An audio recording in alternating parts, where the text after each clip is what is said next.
How are you guys doing? Today is Saturday, June 19th, 2021, the first ever federally recognized Juneteenth in American history.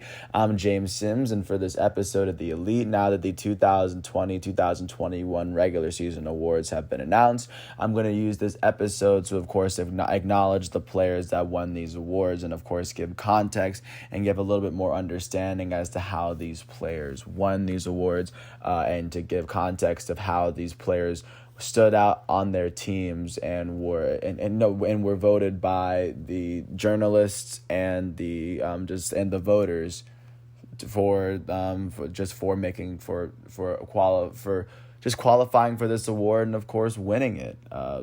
First, starting off with the creme de la creme, the 2020-2021 MVP is Nikola Jokic, the 26-year-old elite center from Sombor, Serbia, who is the starting center for the Denver Nuggets this year. This year, Nikola Jokic would go on to play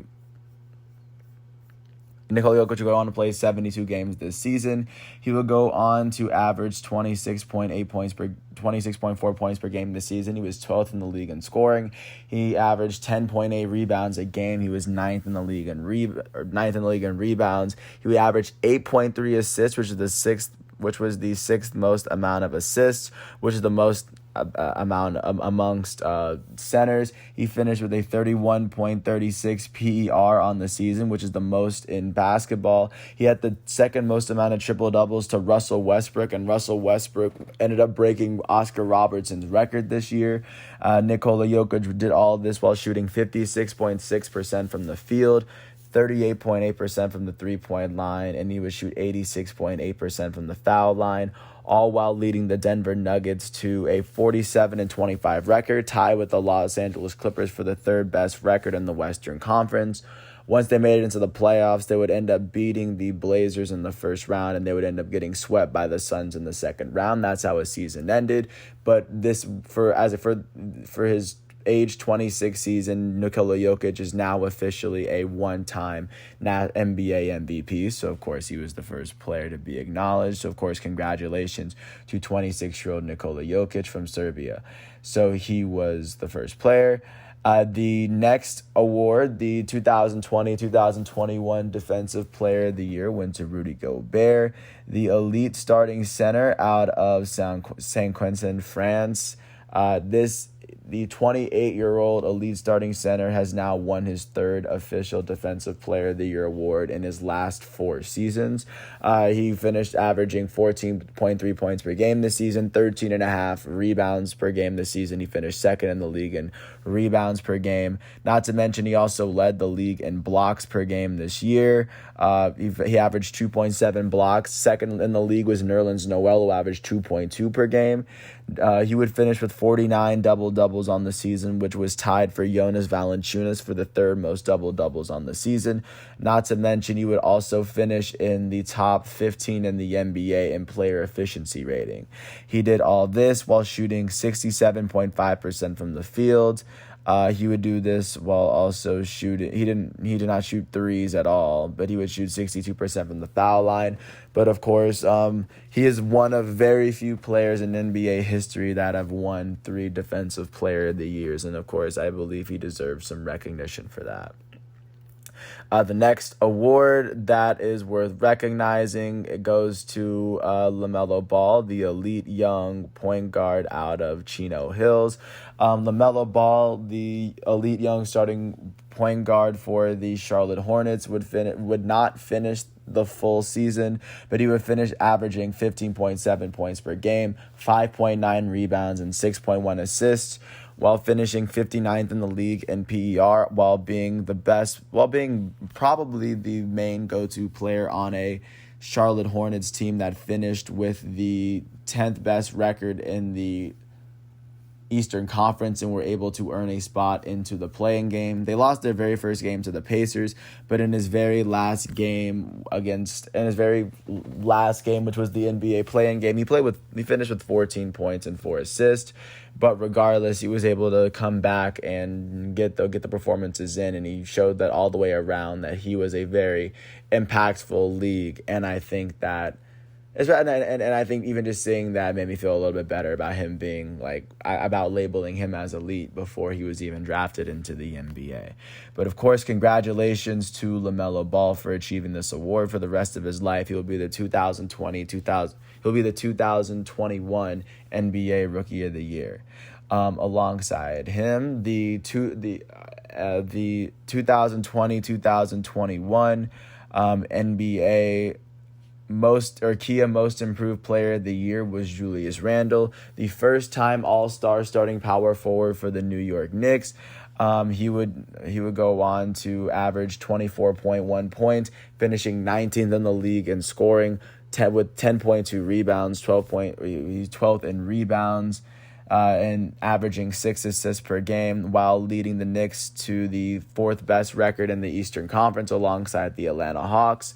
They tie with the same record, but the Knicks had the better record. They would end up losing to the Atlanta Hawks in the first round of the playoffs, but Julius Randle played a very integral role in the New York Knicks making it, and of course, with him making his very first All-Star game in his NBA career, of course, he was more than likely at the top of the list of candidates. He finished with 41 double-doubles, tied with Giannis Antetokounmpo for 8th most double-doubles in the NBA this season, finishing in the top 10, all while shooting 45% from the field, 41% from three, and 81% from the foul line, establishing himself as an established all-star in this league and a reviver of the New York Knicks franchise, the best player on a team that made the playoffs for the first time since 2013. And alongside Julius Randle, another award that is worth noting for the New York Knicks is that their head coach, Tom Thibodeau, was named the Coach of the Year after helping the New York Knicks jump from a 21-45 record the year before to a 41-31 record the year after. 20 more wins despite playing less games despite playing games last season than this season. But regardless, just a great win from Tom Thibodeau, just great effort from him to help get this team out. And this was his first ever season as coach, and he was able to get the Knicks to the playoffs. So he and Julius Randle working side by side, they both kind of helped each other earn those awards together, and they both deserve to be recognized together for the same awards. And then alongside Julius Randle, or the next award, the next prestigious award that the NBA gave out, the 2021 Sixth Man of the Year was awarded to Jordan Clarkson, the first man coming off the bench for the Utah Jazz, the team that finished with the best record in the NBA this season. Jordan Clarkson will come off the bench averaging 18.4 points, 4 rebounds, and 2.5 assists. He finished 40th in the NBA in scoring, especially considering how many players in the NBA that are starting that aren't averaging as many points as he was. And of course, he had a big impact coming off the bench. He's one of the big reasons why the Jazz performed so well up until the very end, up until they got eliminated by the Los Angeles Clippers yesterday. But of course, Jordan Clarkson out of Tampa, Florida, who bounced around from, of course, the Lakers. He bounced a bit around, but he found his place in Utah, and I feel like he feels very comfortable there.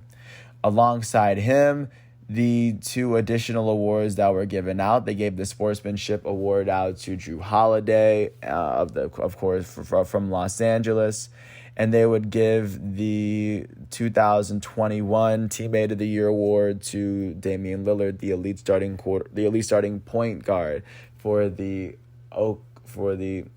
Portland Trailblazers out of Oakland.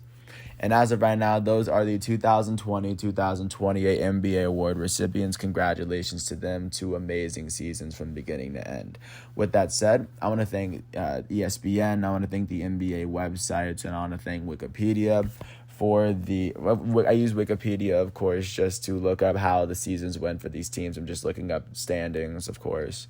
But with that said, I want to thank everyone once again for listening to this piece. I hope all is well. I want to thank everyone. I hope all is well. I want to congratulate these players once again to an amazing 2020-2021 campaign, because these awards will, of course, have their names on it, and they'll be etched into NBA history for the rest of their lives, for the rest of NBA history. And with that said, thanks once again for listening to this piece. I hope all is well, and peace out. I'll catch y'all tomorrow with another episode of The Elite once all these exhibitions are done and I have more end of the season segments following this. So once again, stay tuned and peace out. Stay elite.